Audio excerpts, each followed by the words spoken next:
التبشير معناه لغويا جاء بالخبر السار.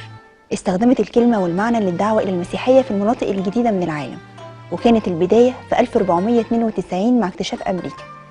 الحق يتقال إن أسلوب الدعويين المسيحيين في الدعوة فعلا رائع في الجذب، عكس كلمة تبشير تنفير. وللأسف الشديد بقى أسلوب الكثيرين الدعويين المسلمين في الدعوة يدعو إلى النفور والترهيب والتخويف تحت مسمى الدعوة، والنتيجة زيادة أعداد الملحدين، وخاصة بعد ثورات الربيع العربي، مع إن الأساس في ديننا بشروا ولا تنفروا. فليه يكون شعارنا الغلظة في الدعوة والفتوى والحكم على الآخرين؟ دي حتى الغلظة بقت في الصوت والمظهر. من الآخر عايزين نعمل حملة تبشيرية للتعريف بالدين الإسلامي الوسطي الصحيح. طبعا هيتقال عليا الفجر عايزة تعمل حملة تبشير، والنبي يا دكتور مش ده اللي هيتقال؟ خلي اللي يقول يقول. شو يعني تقول كده؟ ايه بقى قصة التبشير دي؟ اعمل معاك السبب يعني. أيوة. المواضيع مواضيعك. انت السبب، انتبهي، اذا حصل لي حاجه انت السبب، ماليش دعوه. ماشي خلاص. اي حد في الدنيا بيحصل له حاجه هو السبب. صح اكيد. سلبيه لا طبعا. اكيد مقتنعة مليون في المية. طيب خلينا الاول نشوف كلمه تبشير جايه منين. وطبعا زي ما اتفقنا هتلاقيه برضو في الكتب السماويه من بدايه من الزبور لغايه القران، فهناخدها سريعا كده. تمام اوكي. في الزبور رنموا للرب، باركوا اسمه، بشروا من يوم الى يوم بخلاصه. والخلاص في الديانات اللي قبل كده اللي هي عندنا في الدين العفو او الشفاعه. حلو كده. التوراه لانك ذو بأس وتبشر بالخير. وفي التوراه كمان ما اجمل على الجبال قدمي المبشر، المخبر بالسلام، المبشر بالخير. في الانجيل لا تخافوا فها انا ابشركم بفرح عظيم يكون لجميع الشعب. في الانجيل برضو ما اجمل اقدام المبشرين بالسلام، المبشرين بالخيرات. في القرآن الذين آمنوا وكانوا يتقون لهم البشرى في الحياة الدنيا وفي الآخرة لا تبديل لكلمات الله. آية تانية والذين اجتنبوا الطاغوت أن يعبدوها وأنابوا إلى الله لهم البشرى فبشر عباد. يعني هي أمر ديني، بشر. وما جعله الله إلا بشرى لكم ولتطمئن قلوبكم به وما النصر إلا من عند الله. إنا أرسلناك بالحق بشيرا ونذيرا. يبقى الرسول كان مبشر، كان بشير أصلا. ربنا أمرنا فبشر عباد. انتبهوا كده بقى. يبقى أي إنسان بيحاول يدعو أي حد يعمل أي حاجة، سواء كان دين أو أي شيء في حياته، معلومات، كلام ده، لابد أن تأتي الدعوة بطريقة بشارة مش بطريقة تنفير. يعني إيه تنفير؟ عارفة لو أنا جبت قطيع من الغنم وقمت مولع نار وبقربها منهم هيبدأوا يجروا كده، اسمهم نفروا. فأنا بستخدم حاجة تخوف عشان ينفر منها، يقوم يروح يمشي بعيد. انتبهي كده. بظني هظن ان هو هيروح للي انا عايزه، هو لما ينفر هيروح لحته تانية. بشر معناها اقف في المكان اللي انا عاوزه يجي لي فيه واحط له حاجه حلوه تجذبه يجي عندي. خلاص. تمام. وبالتالي النبي عليه الصلاه والسلام كان بيقول ايه؟ بشروا ولا تنفروا. ولان بعض الناس بيطبقوا السنه صح والدين صح، فهم بيطلعوا يبشروا. بيبشروا قوي. بيبشروا جدا. بيبشروا جدا. بيخلي الانسان يروح يصلي وهو مستمتع مبشر، بيروح يعمل العباده وهو مبشر. معايا؟ مش خايف ولا حاجه ولا نافر من رعب ولا حاجه. خلي بالك بقى، في فرق بين نذير وبيرعب وبيكره او بيسيطر.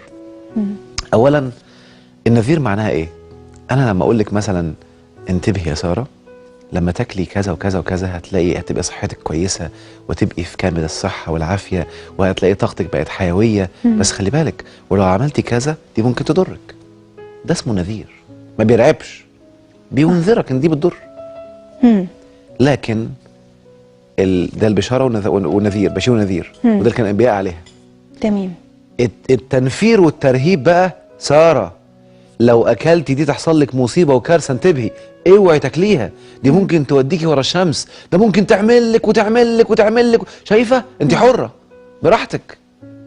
براحتك دي حلوه. ترعبي وتروحي تعملي كذا، ده مش نذير ولا بشير، ده تنفير. ده تنفير وده بيرعب ويرهب.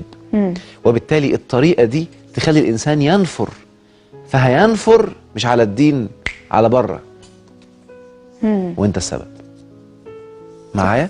عشان كده المفروض ان انا ابدأ والدعاء. انا مرة صدقيني حاجة تزعل قوي زمان، لكن دلوقتي خلاص الواحد فهم، فربنا يهدي. ما عادش في حد بيزعله. الحمد لله. فتحت التلفزيون في يوم فلقيت مجموعة في قناة من القنوات بيقولوا ايه، والله احنا قعدنا نحاول نشوف الناس بالتبشير ما جابش نتيجة، فقلنا بقى خلاص نجرب التنفير. والله نعم، ولا الترهيب. هي بالبركة بالكوسة كده، سوري يعني. يعني ايه ده؟ مفيش كده دراسات ولا ابحاث ولا طرق اقناع ولا تفكير ولا في حاجة اسمها اهل الذكر اللي هم علماء النفس في السكة دي، ولا كده خالص يعني. ما بتبقاش درجة من الدرجات القصوى بقى بعد ما نكون استنفرنا كل الدرجات، ولا أي درجة نهائيا، لأن مش شغلي. أنا دوري أبشر. سمع الكلام كان بيها، ما سمعش أنت حر، أنت اللي اخترت. أنا متضايق ليه؟ خلي بالك بقى، الذي ينفذ أوامر الله، يا رب أنا عملت اللي عليا ماليش دعوة. يمكن أحاول تاني، أحاول تالت، تبشير بس. اللي بيعملها لنفسه بيتجنن لغايه ما تطبق، لانه بيعتبر نفسه فاشل لو انت ما طبقتش، لو ما طبقهاش. هي دي الكارثه. مش بيوصل رساله. مش مهم رساله بقى، مش مهم انا بنفس امر ربي، لا. ده انا عاوز ابقى انا اللي خليته يعمل. فيبدا قاعد مش على بعضه لغايه ما يجبر الشخص الاخر انه يعملها. وبالتالي من المهم جدا ان انا ابقى فاهم انا هبشر بايه. انا مره داخل اصور ورق عند احد الشباب، لقيته معلق ورقه عقوبات تارك الصلاة. مش عارف 5 في الدنيا و5 في الآخرة، وبلاوي ترعب. والله العظيم ما تعرفي جاية منين، متألفة. أنا أكاد أقسم إن 95% منها متألف له في القرآن ولا في الحديث. متألف في الموروث. مين اللي حط؟ الله أعلم. لا فيها أحاديث نبوية ولا القرآن بيقول الكلام ده، كلام فاضي. فبقول له معلش تعالى كده لو سمحت، إيه اللي هيحصل لو جبت ورقة حطيت فيها 20 فايدة للصلاة؟ لو صليت يحصل لك كذا ويحصل لك كذا ويحصل لك كذا. بس انت بترعب ليه؟ ده مش شغلك. وبالتالي من المهم جدا ان انا اكون مبشر. يعني اعرف الناس زي ما قلت كده في الحلقة اللي فاتت، ولا قصدت اعملها. عشان كده لما اسمي الحاجة ابقى اسميها. ما تقولش انا بدعو لله، لا، قول انا رايح ارهب. قولها بس سميها ابقى اسميها. بالظبط. قول رايح اسيطر، سميها بقى سميها. قول رايح اجبر، سميها بقى سميها. بس ما تقوليش بعمل دعوه. فهمت اقصد ايه؟ تمام. وبالتالي لما تبدا تحط الاسماء هتكتشف ان اللي انت بتعمله ده اصلا غلط، فهتبدا تفكر في وسائل ايجابيه ازاي تخلي الموضوع فيه بشاره جميله مريحه. خلي بالك بقى، الناس اللي بتتبع اسلوب الترهيب والتلقين هي كده وخلاص، ما عندهمش حجه، فمش عارفين يقنعوا اللي قدامهم، فيبداوا يخوفوهم عشان يخلوهم يعملوا. يقوم ايه اللي يحصل؟ لما يجي حد تاني باسلوب جديد بيتكلم ويلاقوا الناس بيتبعوه بيتجننوا، ده هيطلعوا بره ايدينا يعني. ايوه، يقوم بسرعه يروح يهاجم ويخوف برضه. فعشان كده خدوها قاعده، اللي بتلاقيه بيذكر اسماء اشخاص بالاسم او يتريق عليهم او يحذر منهم بالاسم، انتبهي، انا ممكن احذر من فعل. ما احنا عاملين نحذر من افعال بقالنا الحلقات كلها. هل جبنا سيره حد؟ هل اتكلمنا عن حد؟ بالظبط. بتكلم عن واقعه. يا جماعه دي غلط، دي صح، سميها بقى سميها. فاللي بيقعد يحذر من الناس ويرعب الناس منهم، شك في معلوماته واعرف ان فقهه للدين في مشكله. اكتر الذنوب اللي مش عارف تبطلها هتلاقيها اكتر الذنوب اللي بتأنب نفسك عليها. طب هنفهمها بالتفصيل بعد الفاصل. ممكن نطلع فاصل ونرجع تاني.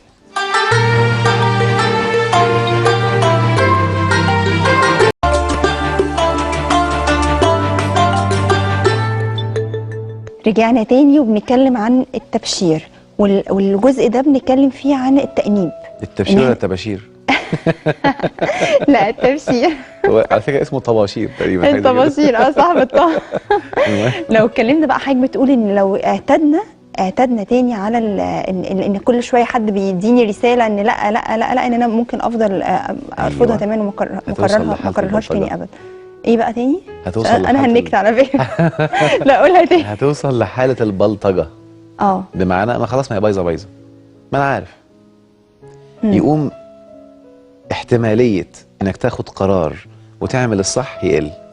طب لو انا عاوز الناس، تبطل السجاير مثلا. اه. حلو كده.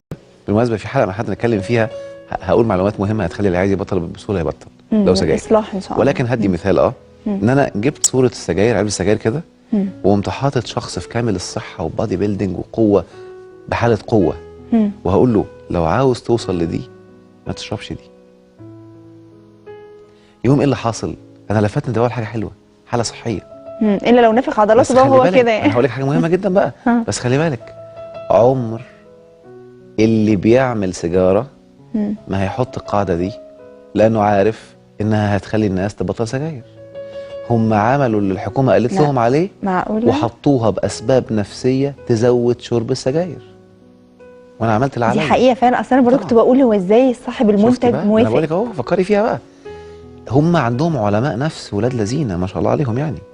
فهو عاوز يحط حاجة ترضي الحكومة. أنا بينت لهم عشان ما حدش يرفع عليا قواضي. أنا قايل له إنها مضر، هو اللي شرب. ولكن علماء النفس عارفين ان لو قعدت اخوف حد من حاجه مش عارف ابطلها. فاتحطت. لكن لو هم اخذوا بالمعلومات النفسيه الصح وعاوزين الناس تبطل سجاير، هيتحط على العياب صور تخلي الناس تبطل باسرع ما يمكن. تخيلي بقى. طب امال ازاي الانسان بيتقبل اوردر الخوف ان انت لو قربت من ده دي فيها مشكله، في خطر جسيم عليك، ارجع مثلا؟ في شكل انذار مش رعب. انتبهي بقى. المشكله ان الخوف مشاعر، صح كده؟ والمشاعر مين او ايه العلم اللي بيدرسها؟ علم النفس. فاي حد بيتكلم عن مشاعر والخوف لابد انه يرجع لعلم النفس الاول عشان يفهم. فالخوف عندنا في علم النفس درجات. انا لما اقول لك مثلا انا ماسك دي وخايف لا تقع، فده درجه من الخوف. انا خايف اتاخر، دي درجه ثانيه. بحب حد وخايف ازعله، درجه ثالثه مختلفه خالص. في اسد قدامي وخايف منه، ده يبقى رعب، بس اسمه خوف برضه، بس درجه اعلى. فاعلى درجات الخوف هي الرعب، واقل درجات الخوف هي الخشيه. اقل درجات الخوف هي الخشيه. انا اخشى انك تزعلي، ده خوف انك تزعلي. عشان كده الخوف اللي في القرآن مع الله خوف الخشيه مش الرعب. وبالتالي لما الناس فهموا انك المفروض تبقى خايف من ربنا، ايه يا عم في ايه؟ مش مرعوب. هقول لك معلومه نفسيه اخطر. اللي بيترعب من حد خوف الرعب مش هيعرف يحبه، مستحيل هيحبه. ولكن اللي بيخشى بالعكس، الخشيه، انا لما احب حد جدا بخشى زعله، فده خوف طبيعي. تلاقي لو حد بيحب واحده ولا واحد بيحب واحد جدا، هتلاقيها بتعمل اللي هو عايزه، خايف يزعل. ما ده خوف اهو، بس درجه الخوف اللي هي خشيه، مش خوف الرعب. لكن في درجات ما بينهم.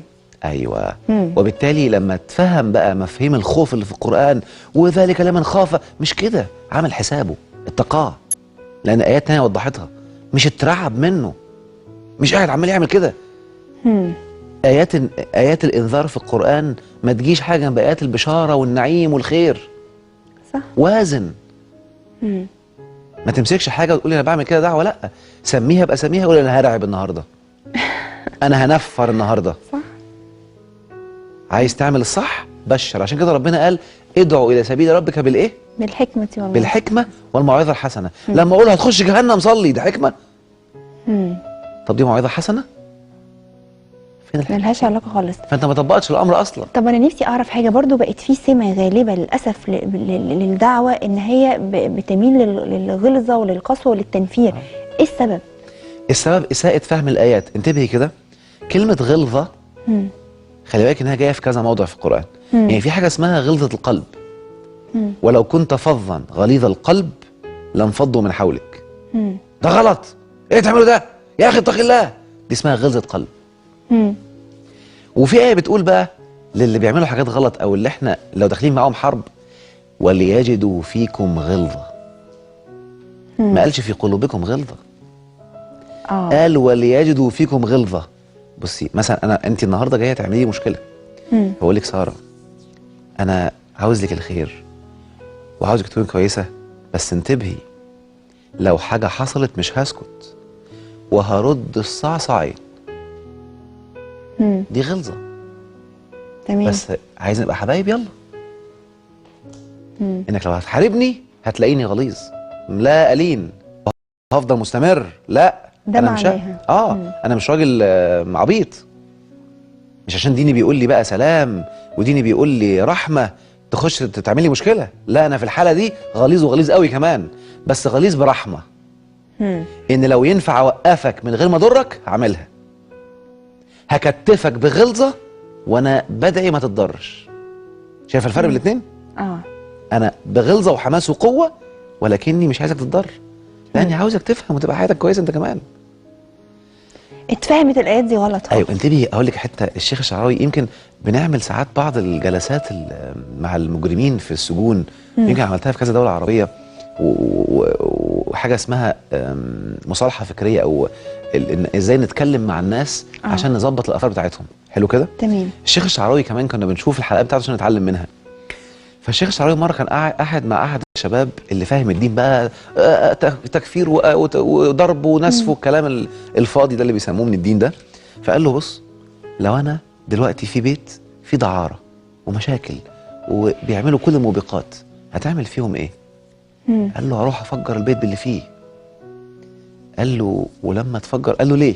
قال له لانهم فسقه وضلال وكذا وكذا وكذا. قال له طيب لما تفجر البيت باللي فيه هيروحوا فين؟ قال له الى جهنم وبئس المصير. قال له حلو قوي. الشيطان يريد الناس تروح فين؟ قال له جهنم. قال له الرسول عليه الصلاه والسلام يريد الناس تروح فين؟ قال له الجنه. قال له ربنا يريد الناس تروح فين؟ قال له الجنه. قال له انت احد عشر شياطين. صح. انت كده الشيطان يريد بس ما يعرفش يعملها. الانسان عنده مشيئه، الشيطان ما عندوش مشيئه. الشيطان عنده بس اراده، يريد. خليك يريد يا حبيبي. لما لقى حد ينفع ينفذها له بقى ايده. عشان كده في شياطين الانس وشياطين الجن. وبالتالي انت بقى لو رايح تضر حد او تاذيه عشان هو مذنب، انت شيطان. ولكن لو انت بتعمل الدين صح بالتبشير، يا سيدي ربنا سايبهم يمكن يتوبوا. ده اله الكون سايبهم، يمكن في يوم من الايام حد يقول له كلمه تفوقه، لانه بيحبنا. ربنا رحيم، ربنا حليم، ربنا رؤوف. وانت عامل لي فيها بتاع الدين ايه يعني؟ احسن من ربنا يعني؟ مكان ربنا ممكن اي حد يعمل حاجه غلطه يموته في ساعتها. بالظبط. وبالتالي لو انت بقى بتنهج منهج البشرى، عمرك ما هتتنرفز على حد بيغلط، هتبتسم وتقول له بكلمه حلوه. لانك عاوز تبشره. انت بتروح تدعوه ليه؟ عشان احنا بنحب البشر. ربنا كرم بني ادم، ايا كان بيعمل ايه مكرم غصب عني. لان ربنا ما قالش كرم المتدينين، كرم المؤمنين، لا. ولقد كرمنا بني ادم. طالما هو بني ادم اذا مكرم غصب عنك، ان شاء الله لو ملحد. وبالتالي تروح تكلمه بتكريم وباحترام، والا الاستجابه مش دورك. ايوه. ولانه مكرم ربنا ساب له الحريه. تسمع الكلام ما تسمعش، بس خليك عارف يا مكرم انك لو ما سمعتش انا اللي هحاسبك. فحتى انتبهي كده، هتترعب. انا ساعات بشوف حاجات على الفيسبوك، ادخل مشهد خطير جدا يوم القيامه قرب. ايه يا جماعه في ايه؟ وحد يقول تاني الله عليك فلان فلاني هيؤثر فيك جدا جدا. عارف هيؤثر معناه ايه؟ هيخليك تترعب من سيسك لراسك. هو ده المؤثر؟ مفاهيم خاطئه. هو عندك التاثير معناه يرعبني ان يوم القيامه قرب خلاص وعلامات كبرى جت. ايه يا جماعه في ايه؟ ده انتبهي كمان. بيعملوا حاجات يقول لك اهوال يوم القيامه، مصايب يوم القيامه. يا جماعه يوم القيامه في روائع ما حدش بيتكلم عنها. والله انا يمكن بجهز كتاب دلوقتي اسمه روائع يوم القيامه. في حاجات رائعه جدا لما ارعبوا الناس. روائع يوم القيامه دي جديده خالص. سبحان الله. في ناس يوم القيامه هيطلعوا من القبر مجازا كده على سجاده حمراء على الجنه من غير حساب. روائع محدش يعرفها، لان الرعب هو السائد. بقت كلمه يوم القيامه بترعب حتى لو انت انسان كويس. شفت الكارثه؟ وبالتالي انا اخاف يوم القيامه، اخاف الحساب، بس مش هترعب، لان الرعب جاي للكفار فقط. سألقي في قلوب الذين كفروا الرعب. يبقى لو اترعبت خدها قاعده بقى، انك كفرت بايات في القران. عشان كده بقول للناس بس كده مش خارج، مش كفر خارج من المله، بس ابقى عارف انك هنا في ايات مش مصدقها. بس مش في ساعات يعني اسمع مثلا عن حاجه ان يقول لك ان انت في عبادتك لربنا برضو ما يبقاش عندك الرجاء على طول الخط. طبعا اكيد حاجه اتفقنا بقى ما بين الخوف والرجاء، خوف الخشيه مش الرعب. بس دي خشيه فقط. ما هو انتبهي وانا رايح، انتبهي كده، وانا رايح اشيل فيشه الكهرباء عشان اصلحها، ما انا كده ما بين الخوف والرجاء. بس مش رعب، رعب تعمل كده واخلي حد يدخل يعملها بدالي. لكن انا بتعامل مع الكهرباء ما بين الخوف والرجاء، ان انا خايف الكهرب هادي، اخشى الكهرباء وعايز اصلحها، ارجو ان اصلحها وتتحسن. شوفي، فالخوف هنا خوف الخشيه، خوف الخشيه، خوف مع حب. انا بحبه واخشى ان هو يزعل مني، مش رعب. انا مره بتعامل مع واحده اجنبيه بتقول لي على فكره انتوا عندكم الدين بتاعكم كله رعب رعب ولا بد ان اكون مرعوبه. اكتشفت ان هم مترجمين القران النسخه الانجليزي كلمه خوف فير، والفير في الانجليزي معناها الرعب شديد. يا خبر. فحتى ترجمه غلط، بيترجموا المعاني. شفتي الخطوره؟ وبالتالي الناس مش فاهمه. فلما اكون مدرك بقى ان انا بتعامل ببشاره، خلي بالك انا لو بشرت حد داخل الامتحان، ما أنا داخل الامتحان في الامتحان في الجامعه مثلا ولا في الثانوي ولا في المدرسه، ما انا بين الخوف والرجاء. ارجو ان انا انجح واخشى ان انا اسقط. ايه المشكله يعني؟ حاله طبيعيه نفسيه وسطيه. اللي بيترعب من السقوط هو اللي بيسقط، ولا بيعرف يذاكر ولا بيدخل معلومات. عشان كده اللي بيخاف من العفريت يطلع. ايوه، عشان كده هقول للناس معلومه مهمه قوي، اعرف الهك منه نفسه. لان الناس بتعبد في اذهانها صوره ذهنيه مشوهه عن الله. انت مش بتعبد ربنا الحقيقي. عايز تعرف الله الحقيقي اعرفه من كتبه، هتعرفه صح. وبالتالي النهارده بقى سميها باساميها، تعرف تستمتع فيها، وانت السبب. اختار اما انك تستخدم البشاره والتبشير والتحبيب، او تستخدم الرعب والترهيب والتنفير، بس سميها باساميها. يعني تمام ان شاء الله. هي دي الخطوات اللي كل واحد فينا أيوة. انا النهارده هعمل ايه؟ انا هشوف عاوز اوصل ابني ولا زمايلي ولا اللي بتعامل معاهم لايه بالظبط، وشوف اللي بتعمله السلوك ده اسمه تبشير ولا تنفير، وابدا اسميه باساميه. بس انسى انك تخليه يعمل اللي بتعمله ده. الطريقه اسمها تبشير ولا تنفير، واعرف ان يا اللي متحجج لي كده وماسك لي في كلمه لا لا لا ولا تاكل بايدك اليمين وبتحجر فيها، طب ما لا تنفره اهي، ما اتحجرتش فيها ليه؟ مثلا ما انت ساعات تضرب ابنك عشان ما بياكلش بايده الشمال، بايده اليمين. يعني افتؤمنون بعض الكتاب وتكفرون بعض، ماسك حته وسايب حاجات خطيره. لا، خده كله على بعضه، مش تنقي. بالظبط. وكتير في الاسلوب في الاساليب العاديه في الحياه بيفتكروا ان هو الصوت العالي وفرض الراي والغلظه بصفه عامه في التعامل ان هي دي الرجوله مثلا. شفتي بقى؟ يعني سميها باساميها. ده الرجوله، لا رجوله ولا شطاره. معلش يعني هي الشطاره فين يا ساره؟ الشطاره ان اخليك تعمل الحاجه بحب وبشاره. حلوه دي، حلوه دي.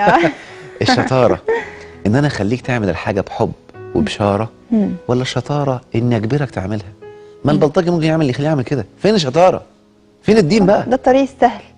ده اي حد بلطجي ممكن يخليني بسلاح اعمل اي حاجه. هي دي شطاره يعني؟ انا عارفه. اعلي صوتي اجبر. فين الشطاره؟